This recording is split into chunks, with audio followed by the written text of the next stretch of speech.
बैनुल-अक़वामी मंजरनामे से आपको खबर दें कि रूस ने रात गए यूक्रेन के शहर सूमी और मिकोलाइव पर ड्रोन हमले किए, जिसके नतीजे में शदीद आग लग गई है। यूक्रेन की जानिब से जारी करदा वीडियो में फायर फाइटर्स को आग बुझाते हुए देखा गया है, जबकि कीव हुकाम ने रूस के जेर कब्जा न्यूक्लियर पावर प्लांट के तरबियती मरकज पर बमबारी की।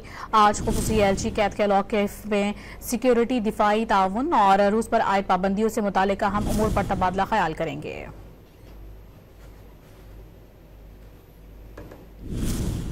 बैनुल-अक़वामी मंजरनामे से आपको खबर दें कि रूस ने रात गए यूक्रेन के शहर सूमी और मिकोलाइव पर ड्रोन हमले किए, जिसके नतीजे में शदीद आग लग गई है। यूक्रेन की जानिब से जारी करदा वीडियो में फायर फाइटर्स को आग बुझाते हुए देखा गया है, जबकि कीव हुकाम ने रूस के जेर कब्जा न्यूक्लियर पावर प्लांट के तरबियती मरकज पर बमबारी की।